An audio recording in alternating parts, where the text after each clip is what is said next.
It's Sunday evening, and that means it is time for another live recording of the Auburn Experience podcast. This one's a very special episode, a little bit of a Q&A coming your way. We're going to get into plenty of things, all things Auburn and orange and blue. Let's jump into it right now.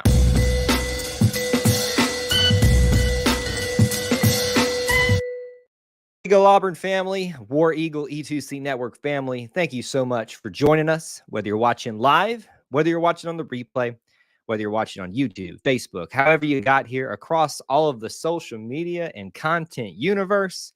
We appreciate you being here and being part of our little family within the Auburn family. What's on tap for this evening's live stream? Well, it is another recording of the Auburn Experience podcast with myself, Kyle, your host, and nobody else tonight. So we have a extra special episode on tap for you all, a Q&A episode. We've done one of these in the past. I'll explain a little bit in just a second, but let me just set the table for everybody who likes to pop in just real quick to see what's going on, see if it's worth their time, and then go forward. So what you can expect in this episode is about 5 to 7 minutes of us just kind of laying the groundwork for what we're going to talk about, moving into a podcast record. And then we also want to say hello and talk to you guys for a little bit. And then we'll spend about 30 minutes doing a little bit of a podcast record session with 3 10-minute-ish segments. And a lot of those are going to be dictated by your question and answers tonight. So after that, we may stay behind and talk a little bit of extra with you all once the record is done. Probably not for long, if that. Probably need to get out of here on a decent hour tonight.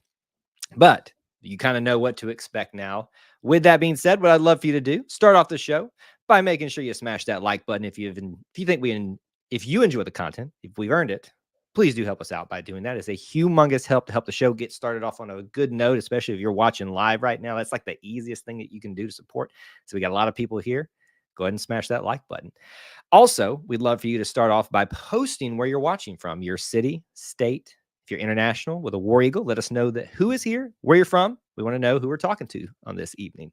And it's a good opportunity to go ahead and get yourself notice maybe some topics you want to discuss tonight. In fact, I would go ahead and suggest that if you would like to be included in the Q&A episode, it is good to post right now in the comment section a clear, concise question about anything Auburn, current or otherwise, that you want to discuss. I can't guarantee it'll make it on the show. We do have a lot of our Conquer Club members who submitted questions early. It's one of the perks of being a Conquer Club member. Remember, you can join by hitting the join button here on YouTube or going to patreon.com/E2C Network to have access to those type of things.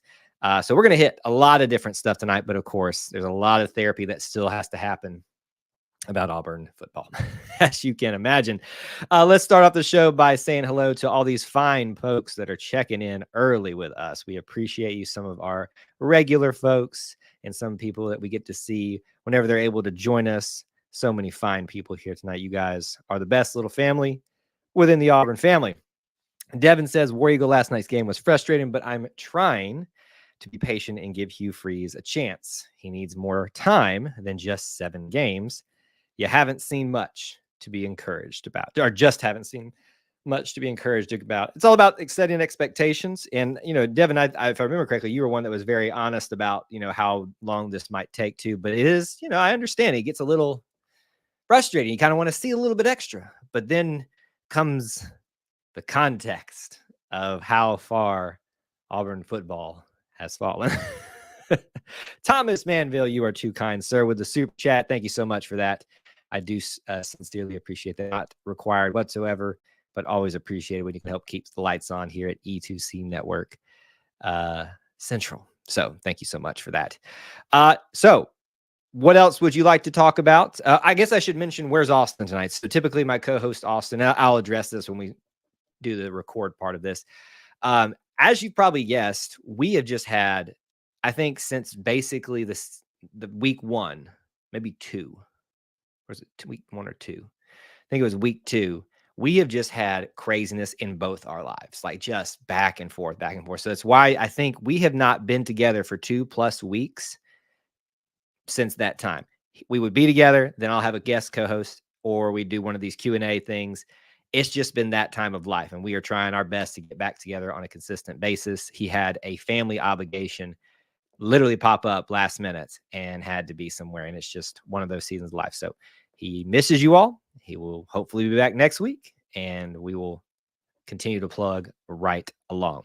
Also, I see a lot of you are posting some questions even now. Continue to post those. I'll try to reference some of them. You may even see me star them because I want to come back to them and talk maybe about them if we have some time to address a few of those in the show. Because Brian asked, do you think Auburn fans are starting to understand how far Gus firing set us back? It's a good question, and you're going to stir the pot a lot tonight with that question. So we might actually address that one in the show. That's a good one right there.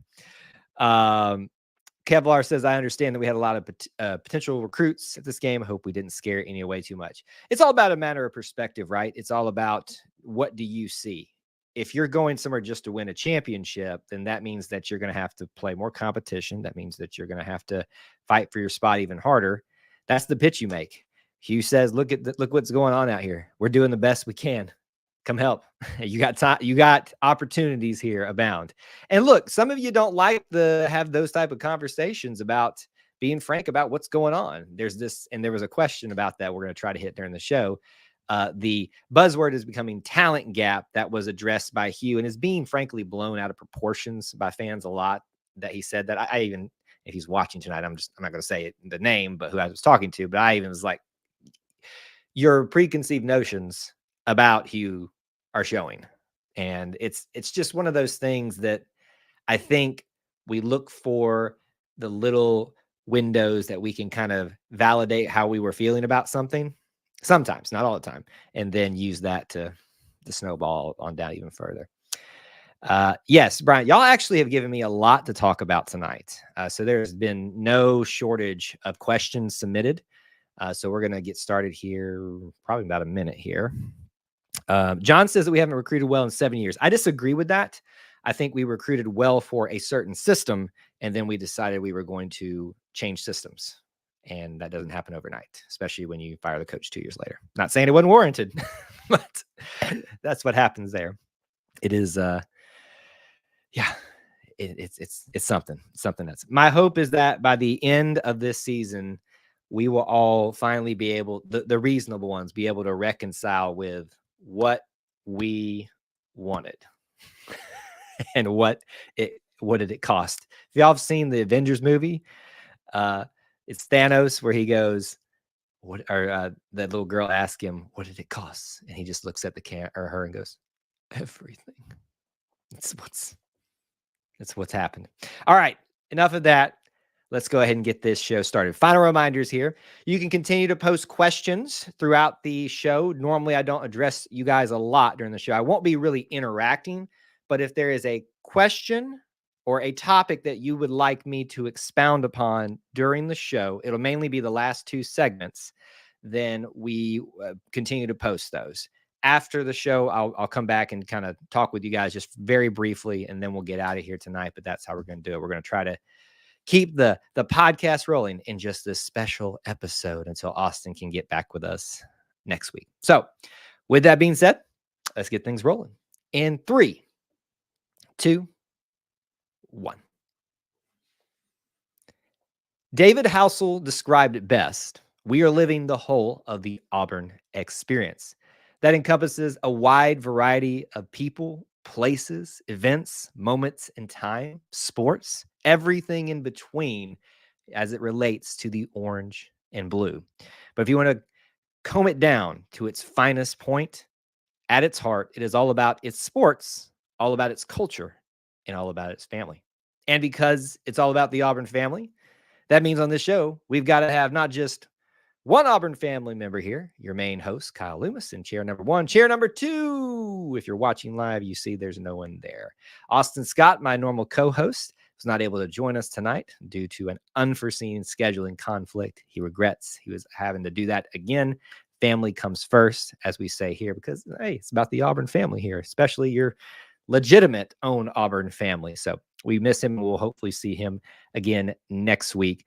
But tonight, no guest host, so chair number 2 is vacant, but you, the viewer, are taking up that chair. You, the listener, you, the Conquer Club member, because I asked from them, and we're asking from the audience tonight, specific questions that you want to talk about, whether they're current, whether they're just general fun questions. In fact, I would say to our live viewers that if you would like to have a question of yours brought up, give me something maybe even like fun or generic, something just kind of mix it up, because we do have a lot of therapy related questions related to Auburn football, which are valid and we want to talk about.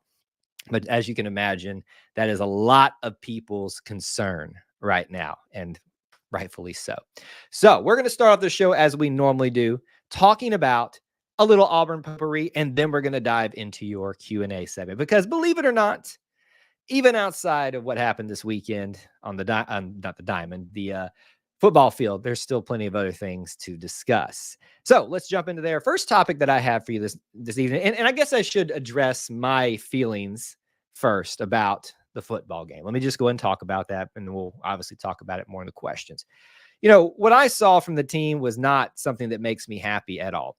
It's also, as I continue to stress, something that I think requires a lot of understanding of context and patience, and figuring, seeing what's been happening outside of what you see on the field over the last 3 years.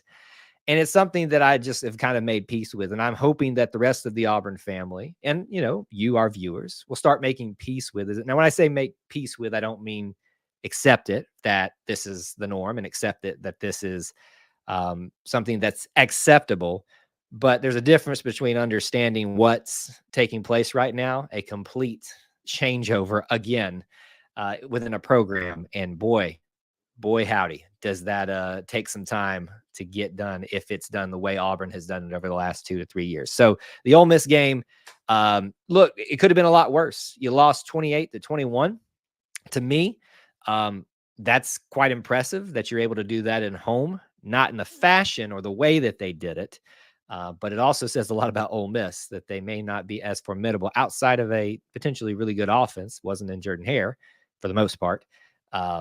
Yeah, so not a lot of positives, even on my end as an optimistic person, to take away from the game. But we'll start that off for potpourri. A little bit of other news from around campus. This one's not a positive news either, but I wanted to at least address it because it was something that was circulating from around the community at Auburn. Most of you will know about the restaurant called Little Italy's Pizzeria in downtown Auburn. One of my favorite establishments. So shout out to them and free advertising for them. You should go check them out because they're great. In fact, I tried to this game day weekend, and you know, I against better judgment went into downtown on a little lunch rush during game day, and it was about what you would expect. Couldn't get in line hardly, and places was just popping. But that's not what we're talking about. The news was earlier in the week. There was really sad news, actually, that what I believe, and if I understand the news story correctly, so if they're on the back end, you guys figure out I said something wrong, please do correct me. But 2 college-age guys decided that they were going to put swastikas, etch them, carve them into the wood tables of Little Italy. Now, if you don't know what a swastika is, you can go look up in the history books. It is a very offensive thing from World War II. Well, from just the past in general, related with Nazis and things like that. And very unfortunate that anybody would think it's okay to be associated with that, much less that it would be okay to potentially, what I interpreted as, somebody thought that they were being cute and putting as a joke on there, a very poor taste joke, during the times that we're dealing with currently with what's going on over in Israel and Palestine. Very poor judgment, very poor decision making on their part. And I hope that they're found, if they are, and they have to do something to make it up to Little Italy. They've been very adamant after they put their pictures out there, do not mess with them, make contact with them. They're just trying to get in contact with them. So maybe that's already happened and transpired. But it's just one of those sad things that you hate that happens in the little village on the plains, even in our small community. And I hope that they see fit to own up to what they did and learn from it and move on and grow. A little bit of happier news. Let's talk about basketball. Janai Broom, this was at the beginning of last week too, was named All SEC first team by not just the local media, but the national media too. What a great honor basically, I don't want to say it's a consensus because I'm sure there's some other rankings out there and other people that make those decisions for their all SEC teams, but basically a consensus all SEC first team guy. It should not shock you that Janai Broome is made it that high up in even in preseason opinions about him. This is a guy that decided to test the waters at the NBA draft. It was kind of, iffy if he was good enough to be there yet or whatever. He got on that stage, had a great combine, had a great summer league, and it really got dicey there for Auburn basketball at one point because not to say that the season hinged on him, but I think it is fair to say that what this team needed to do to be successful with and without him were vastly different, and things would have drastically changed if he had decided that it was best for him to make a change and go that way. Thankfully, he's still here and we get to watch him hopefully complete an all SEC type of year, but highly regarded. And if he does what he is capable of, and for the first time in a long time, we talk about these guys leaving early sometimes. This is the first time in a long time I felt like a guy who could have made the decision to go, didn't. And I think we're finally going to see the dividends be paid for that for him personally, if he has the type of year that I think he's going to have. So highly excited for him and the basketball team, but of course for the Janai Broome as well. Some other news that I wanted to mention for you all. If you're not following volleyball, you need to be. Now, they've had an up and down year in terms of maybe, I don't forget who to quote it to. I think it was someone in our Conquer Club, but they said the phrase that they're dropping games they shouldn't, but winning games that they're not expected to either. So it's kind of one of those, you're excited and whoa, what happened there? Whoa, we're happy, But this is a program that even at the beginning of last week was in the rankings, the top 25, yet again, at that time, it was the 7th straight week in a row. They won one match and lost one this week. So I don't know if that's going to alter their standing any further, but if they potentially, maybe by the time you're watching or listening to this, made it into the rankings for an 8th straight week, even in a program like volleyball for Auburn that's not been around as long as some of the other ones and not had as great of the traditional history comparatively, just because of time, they're still knocking down these barriers and these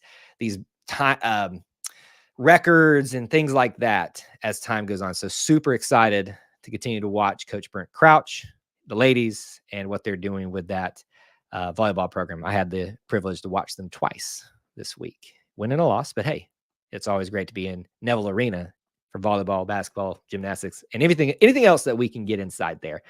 Last little bit of note that I want to mention, talk about Auburn food again, a little plug again for somebody. Tried Moe's Barbecue for the very first time in downtown Auburn. Again, I will tell you, if you're deciding to go into downtown on a game day at lunchtime, boy, I went against my better judgment. There's a reason that place is always popping. Any place down there, really. But I had a great experience other than the wait, but that's not their fault. That's to be expected with the amount of people they're trying to serve. The barbecue was outstanding. And if you are looking for a place that's, it's definitely a bar feel to it, but it's still in some traditional, I don't want to call it a family restaurant, but an everyday restaurant, I would definitely go down there and check it. I highly recommend the food. They got tons of TVs on the entire time. So I was watching the Ohio State, Penn State, and the Arkansas, Mississippi State game, like on two of the same. For those of you that are listening, I'm looking in different directions, 2 different TVs that were out there. So try Moe's Barbecue downtown if you haven't. I had a great weekend in Auburn overall. I just want to continue to talk about how much fun this weekend was, even outside of the football loss. So just a few topics to get us started prime tonight, outside of what I know we're about to dive into in our next 2 segments, which is the continued therapy for us here at E2C Network, but all of Auburn family members with Auburn football therapy. All right, we got 2 segments that we want to dive into your question and answers. Again, as a reminder, without Austin here, we're doing this as a little bit of a bonus episode. So this is not episode 55. This is, if you want to call it, episode 54.1 and a half, whatever you want to call it. So I asked for several questions first from our Conquer Club members to talk about tonight, some things that they wanted to hit. Very predominantly football focused, and we'll try to hit maybe a few others that were brought up a little bit throughout the stream too. 2 segments, but I'm going to try to kind of expound on these as much as I can with the time that we have. So, with that being said, we're going to dive into the bag, as you will, the mailbag from the Conquer Club members. If you want to be part of that, you can join via becoming a YouTube member, and that'll kind of bring you into the club, have access to those things, or through patreon.com/E2C Network. 2 different ways to get there, but they get you essentially to the same thing. So our first question to talk about in our Q&A from listeners segment, Devin asks, what has been the most encouraging thing that you have seen this season for Auburn football? And then there's a second part of the question. What is the one thing that troubles you or gives you the most cause for concern? Let's tackle the first part of that. And I will talk about it maybe from 2 different fronts, essentially, just to kind of cover all angles. What has encouraged me the most on the non-team football team side of things is the way that the Auburn family continues to get excited for its team each and every week. Not to say that the team excitement never died last year. I know coaching excitement about that died it seemed like every week. The fans continue to show up, an outstanding crowd in Jordan-Hare for this Ole Miss game. So I want to, it's not that I'm shocked, but it's encouraging to still see that fervor to be in Jordan-Hare, to be there together. I would ask that some of you stop booing and some of you stop acting like jerks. And some of you decide that you can wait around just a little bit longer to get in your car and leave. But hey, beggars can't be choosers at some point, and Auburn's kind of hitting the level of beggars at this point. I'm laughing to keep from crying. So on the football side of things, what's been most encouraging? I mean, it's kind of a broken record at this point. It's the one thing that's been the most positive. It's been the defense. And if you want me to dive even further into that, it would be the defensive backs. And we kind of knew that they were going to be solid, but to see them have that type of opinion around them and live up to it has been outstanding. You want to go deeper into that opinion, the fact that even the younger guys or the less experienced guys, when they've been called upon because of injuries, has stepped up and done such a good job. Auburn basically had their entire defensive back group back in this game. I remember standing there watching the intro video for all of the starting lineups, and then you could just feel the excitement go every time a defensive back came up because you realized this guy was at least healthy enough to be named the starter. And so that and the defense have been the most encouraging thing for me. It is frustrating to watch at times where they've not been perfect and maybe put us in a hole too early that we didn't need to be in, aka the Ole Miss game with some very poor play early, but they locked it down. But that's been the most encouraging thing. On the flip side of your question, Devin, what's been the most discouraging thing? The thing that maybe, you want to see better from, that troubles you more, is the way she asked it. I mean, there's so many things. I mean, on a attack front of this question, I kind of already addressed it. I'd love to see, a little bit more understanding from the Auburn family as at large. And look, we're all part of this collective Auburn family. And so we have to accept all parts of it, even the parts we don't agree with it, even the decisions that we don't agree with together sometimes. That would be the most discouraging thing to me, is seeing some of the people, the way they behave about football. It kind of shows you that it's too much of a god for you if you're reacting this badly to football. And I say that as someone that was that way about football at some point too. Trust me, football is king in terms of the things outside of the thing, what order they're supposed to be in life. I love Auburn football first and foremost in the non-essentially important life things. But it can't be your God. The discouraging thing about the team, I'm going to be a broken record here for those of you who've been here a long time, it's the offensive line. And again, it's never one person. It's about a unit thing. It just has not gotten figured out. You had hoped with a fresh group coming in to supplement names like Jeremiah Wright, Cam Stutz, that would kind of inject some life into this team, into that unit. And it just isn't happening. People up in the stands are frustrated, yelling, "Why are you running to the outside? It's not going to work." Have you seen us run up the middle? It doesn't happen. Jarquez Hunter made the first, and it wasn't even truly up the middle. I think it was off the outside of the right guard, he just puts his foot in the ground, makes a great cut, and he's gone because that's Jarquez Hunter. That's been the most discouraging thing. And I know most of you kind of want me to set that up. And when you saw that question to talk about the quarterbacks, and they've been disappointing, don't hear me wrong, but the game is won and lost at the offensive line. And it's not just them too, but that's where the foundation of a good football team starts on both sides of the ball. But for me, that's where the most disappointment would come in. You can all have your opinions too. And W, one of our Conquer Club members, says, do you think the expectations of the Auburn fan base were too high for this season, given what Coach Freeze inherited? And do you see that negativity increasing in the media? I guess it's two-part question again. Do I think the expectations for the Auburn fan base were too high given what he inherited? It's a broad question spaced out over the whole of the Auburn family. And so it's hard to cast a net that captures all of that because not all of us are like that. Not all of us are the other way. And some are down the middle, and it's probably the best place to be honest with you. I'm a very much black and white type of person in terms of how I think, but it's a nuanced conversation.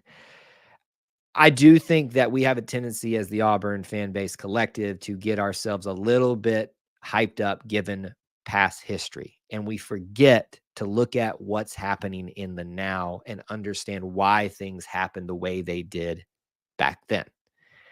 Their biggest example is Gus Malzahn coming here and winning in 2013. People always forget that he was gone for one season. His team was here. The players that he coached, the recruits, literally one class that he still had a hand in getting here because he was here for most of that or part of that season or that recruiting cycle. And it's hard to fail when you're basically walking into a team that you helped develop. And you find a magic player in a bottle like Nick Marshall. It just works out. So yes, I think expectations for some are too lofty at times. And oftentimes the expectations are built by what's going across the state, but also what's going on next door in Georgia. And it's hard to watch your biggest rivals continue to be so successful. The other part of the question, do you see negativity increasing in the media? Well, yeah. And when I say this part, and I think I understand your question, you're saying the media people are diving into the negativity more. I've felt that as well. I want to say this publicly so it doesn't get misconstrued and said like, oh, Kyle's badmouth in the media. But their job is to report the news. But most people these days, they'll give their slant on things and they'll phrase things in a way that you can tell where they're coming from, right? I mean, you can tell where I'm coming from, right? Of course, I'm not a traditional media member.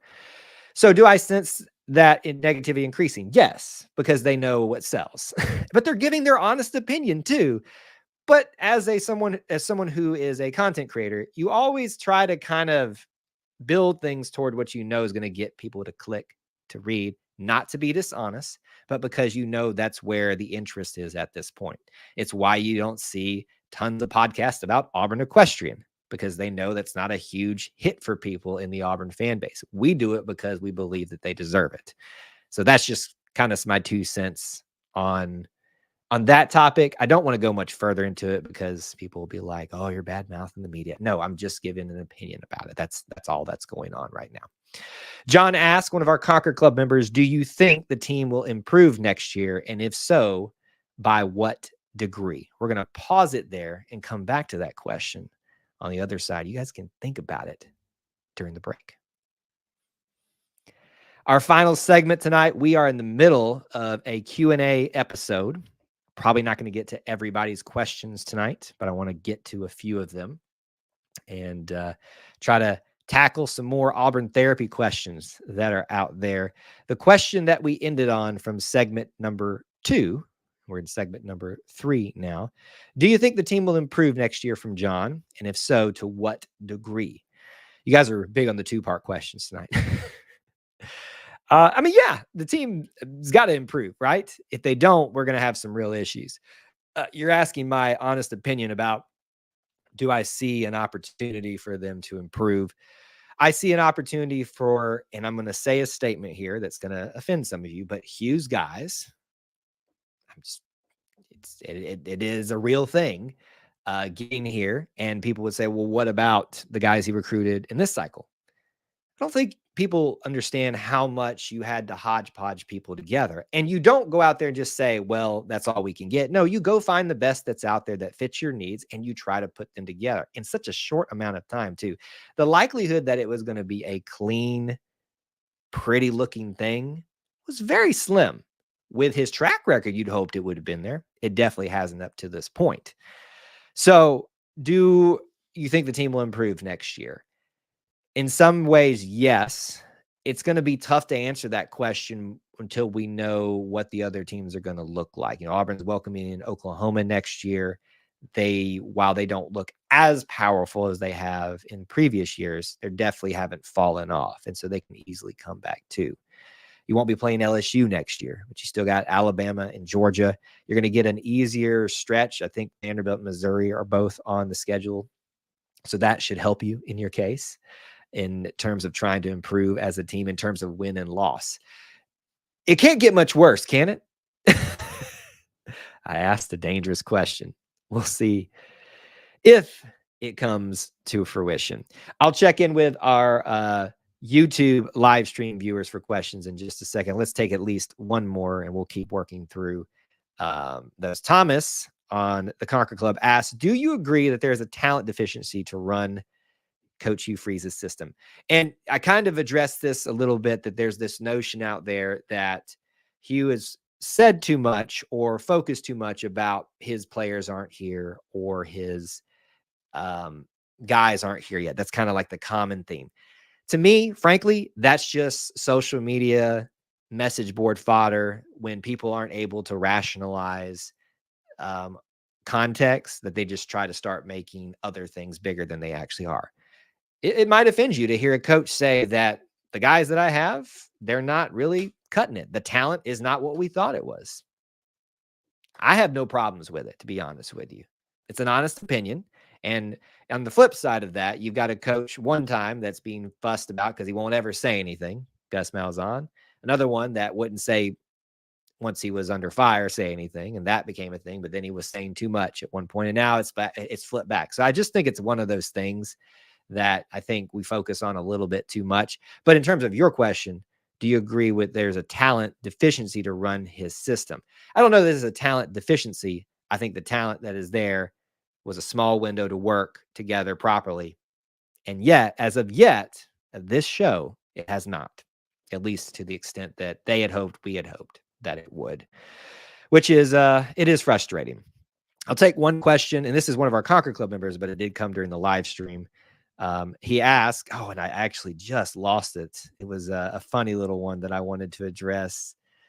Oh, where did it go? My goodness. There it is. Have you found a good parking spot on game days? Good is a relative term.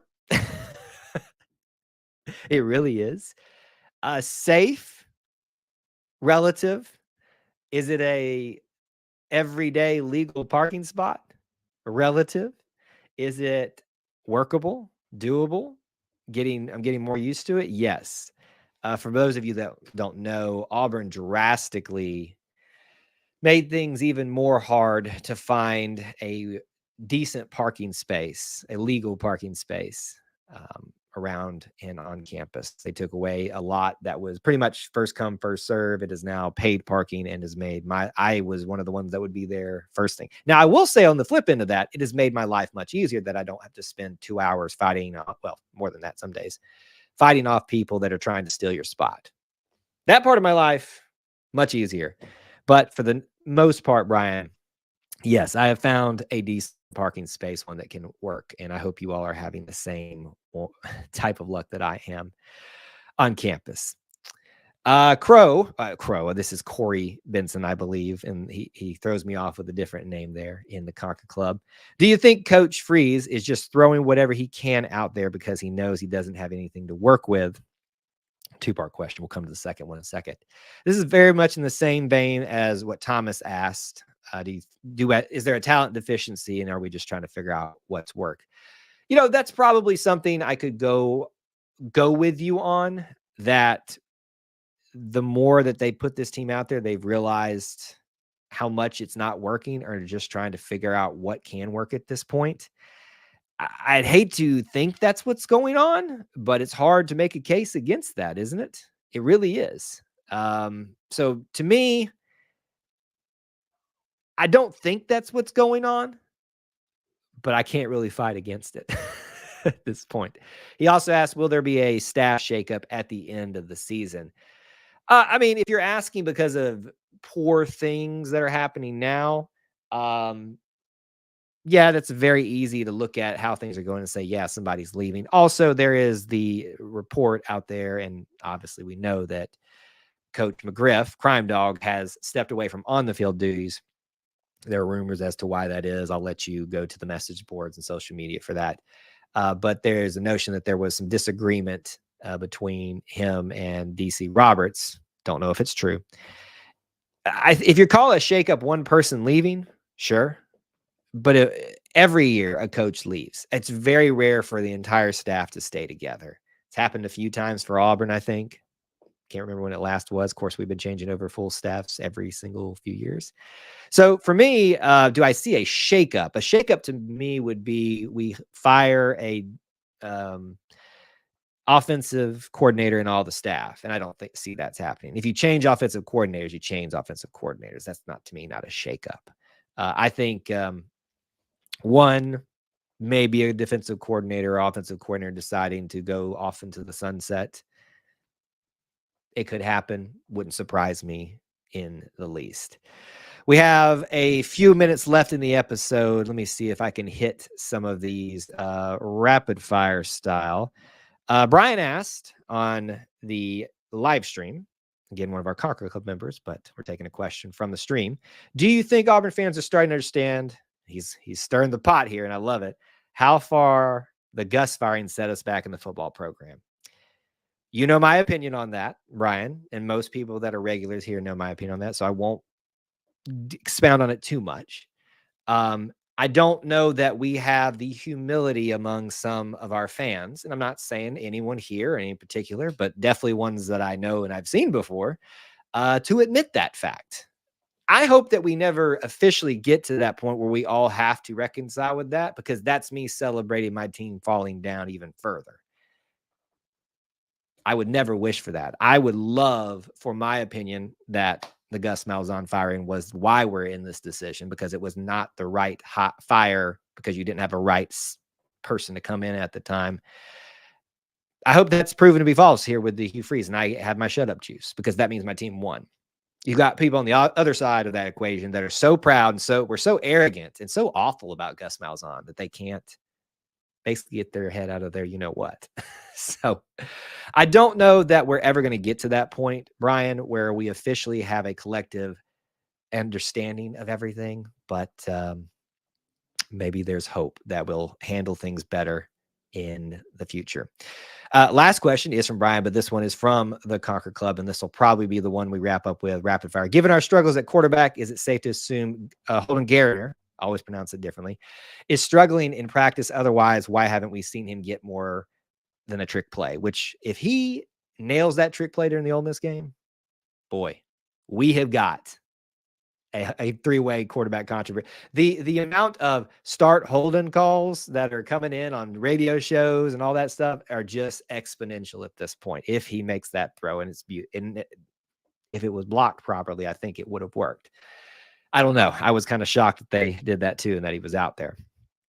Is he not getting it, cutting it in practice? I don't know. But look, here's what I know. You're a head coach for a football team for a reason. You're trying to win the game, and you're going to put who gives you the best opportunity out there. If you got to practice to earn it, and then people will say on the flip side, well, it's clearly not working in the game, so why not give the guy in practice that maybe not be winning the job the opportunity? Well, there's an argument you don't reward that stuff. I don't know. Like, I think Holden's a great quarterback from what I've seen, but for whatever reason, he's not getting the start over Robbie, over Peyton. I hope at some point that we get the opportunity to see him a little bit more because I'd like to know. But if he's not starting, there's a reason for it. And you and I, and as the fans, when I say you, it's a collective you. Frankly, our opinion doesn't matter in that as much as we think it does. But, and it's a good, I saw it mentioned in the chat, if he sticks around, we may not never know. So that'll do it for our Q&A episode here for the Auburn Experience podcast. I appreciate everybody hanging with us as we get our schedules aligned better. We will continue to bring you content every Sunday evening at 9 Eastern time, barring unforeseen circumstances, and we'll get you some type of Auburn experience out there, whether it is a traditional numbered episode 55 coming up next, or a Q&A, little bonus episode for y'all. I appreciate you joining me here. If you want to follow me, at Kyle Loomis24 on X/Twitter, but of course, follow E2C Network everywhere. And if you haven't, please go support the band's video for their Metallica show, which I didn't even talk about that in this episode, but we put our video out too. Please watch ours too, but we hope that you'll support the band in their efforts to win that contest, because we want to show that the Auburn family is not just about sports, but about everything Auburn, because it's all about the Auburn experience. Thank you for tuning in to the bonus episode between episodes 54 and 55, the Auburn Experience podcast. Until I talk to you again, War Eagle.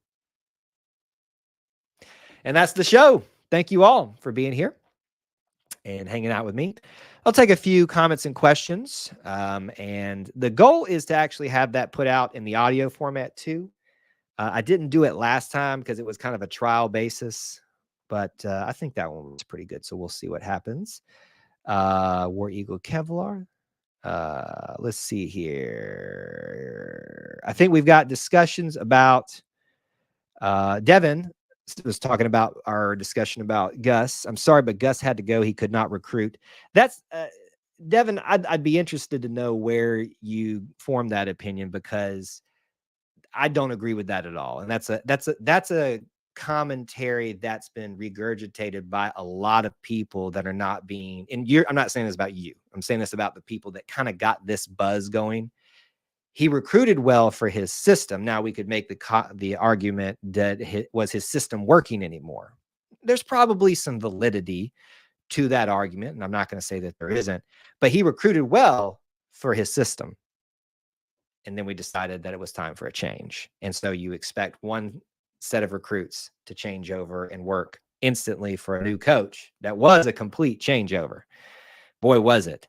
And it's just not going to happen. And then you change it again in 2 years. Rightfully so. But Gus could recruit. No amount of, and the thing to talk about in this recruiting, whether he could or not, you got to remember, is these are arbitrary rankings that are put up by people that are getting you to click. I'm not saying that they don't do a lot of great work and spend a lot of time perfecting these things. There's been a lot of years that they've been out there, but it's still just someone's opinion. And there is just as many cases, and probably more statistically, of where they were wrong on somebody than they were right on somebody. So Gus could recruit, just not the way some people wanted him to. That's just my opinion, though. Probably enough Gus talk tonight. I don't know that many people could take that any further. I think Holden will start next year. White will be the backup if he's still around. I think Devin brought it up earlier that, I think it was you, Devin, that said it during the show, that if he stays around, I mean, yeah, there's going to be some attrition this year. If Peyton Thorne decides to stay, if Robbie decides to stay, I mean, Walker could be the starting quarterback next year simply because everybody said, I'm ready for a change. I hope that's not the case, because that'll put him into the fire real early. And hopefully he'll have a good start like the Bo Nix did. You said you've had a lot of conversations with your dad about recruiting. That's where you get your info, not the media. Well, everybody's getting their information from the media. So like, he's getting it from there, I'm getting it from there, and everybody's just got different opinions. So I think we'll just have to agree to disagree on that one there. I'm going to leave the Gus there for now. I think it's going to get everybody stirred up tonight. What about Hank Brown? I don't know enough about Hank Brown to know that he's the answer, but look, we've reached a point of not a lot of great quarterback plays. So if he gets trotted out there, I'm gonna be like, hey, let's see what the kid can do. let's give him a shot, let's just see what happens. Ah, man, I got to be honest, guys. I knew we were going to have some bumps. I didn't think it was going to be this bumpy. And I want to say this right here again. I said it last night. Don't ever say I never admit when I was wrong. Remember how vehemently I said this last week, that we would never again score. Well, I did say we wouldn't get under 100 passing yards, which we didn't. But boy, I mean, we basically did. I mean, it was just awful. Could I scroll up and find? It'll probably have to be the last one. Let me see. There we go. I think I got it. This is it. Heard an opinion from another show. Hugh decided to put his trust in Montgomery to run the offense so he could focus on recruiting. Now maybe he has found that was the wrong decision. Agree or disagree? Neither. Cheating, maybe. I think the supposed, again, as I just got done talking about how recruiting rankings and stuff are all arbitrary and based on opinions that are often wrong, you still can't argue based on those metrics, which everybody purports are great, that decision to do that is paying dividends. We won't know the answer to your question until probably 2, maybe 3 seasons down the road, when we see what this first class does, which is what he's asked for, is the patience to get those, and we'll say the phrase everybody doesn't like, his guys in here. He didn't say that. I'm saying it for him. Now, in terms of turning everything wholesale over to Philip Montgomery, he was also getting a lot of media, not directly in some ways, but questions about, you should be giving this over, right? It's time that you're done with play calling. I mean, it's essentially what they were saying without saying it. And so if he hadn't done that and focused on the recruiting, he'd be getting lambasted. So Hugh is really in a no-win situation. So I don't think it's as simple as an agree or disagree. I agree that the decision to focus so hard on recruiting right now, given the state of the depth chart and what we're seeing played out in the field, that was the right decision. Got to get the foundation laid. Whether or not he should have been more involved with the offense, some people will tell you that he has been at times. It's tough to have a definitive answer on that, and I'm not just trying to avoid it, but it is. Okay. We're going to wrap it there. I know it's a little early tonight, but I hope you guys will understand. Y'all had some great questions tonight, and I know we're still all trying to piece together and understand what's going on with this team. But folks, this is why we talk about sharing the Auburn experience with here. It makes dealing with times like this with the football program so much easier. You got a volleyball team program that's on the rise. Today, I went to volleyball before I came home, baseball, soccer, softball. And did I stay there long for a lot of those? No. But you don't know how much joy it brings to have a whole and complete Auburn experience. And I promise you that if you'll do those things, even outside of the sports, when at times come to reconcile with moments like this in this football program, it'll be a lot easier. So all that to say, I appreciate you all for being here, hanging out with me, spending some time being a part of the little family within the Auburn family, the best little family within the Auburn family. And I hope to see you guys this Wednesday. Remember, it's the next scheduled live stream. Call in, ask anything again, less scripted, and we'll dive into all the different things. And equestrian, I got to equestrian this weekend too, but I'm just talking about today. Great Auburn experience. Thank you guys for tuning in.